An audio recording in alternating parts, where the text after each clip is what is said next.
దీన్ని ఈ మధ్యన ప్రారంభించాము. ఎక్కడది పాడేరులో మేము ప్రారంభించామని చెబుతున్నారు. ఇంతకంటే అబద్ధాలు, ఇంతకంటే అన్యాయం, ఇంతకంటే దుర్మార్గం అసలు ఇంకా ఎవరైనా మాట్లాడతారా? అబద్ధాన్ని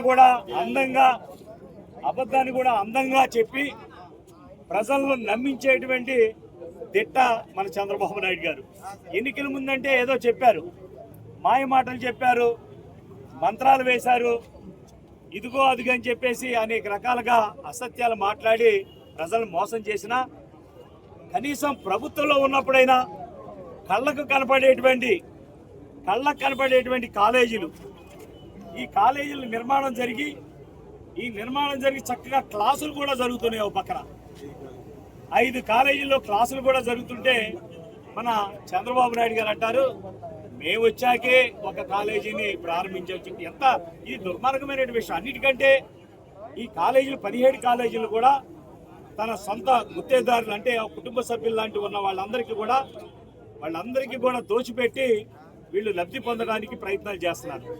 దీనికి జగన్మోహన్ రెడ్డి గారు ఒకటే చెప్తున్నారు, ఇది పేద బడుగు వర్గాల కోసం, ఆ బిడ్డల కోసం ఈ యొక్క కాలేజీలు నిర్మాణం చేపట్టాను.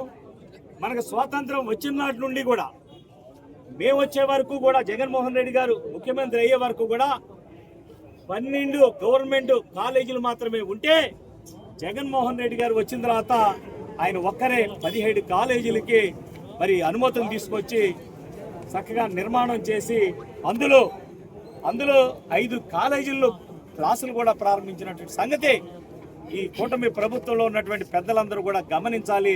ప్రజలకు అబద్ధాలు చెప్పకుండా నిజాలు చెప్పాలని నేను వేడుకుంటున్నా.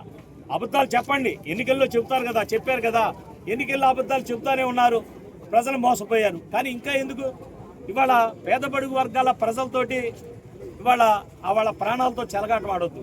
ఆ పేద మధ్యతరగతి బిడ్డలు నేను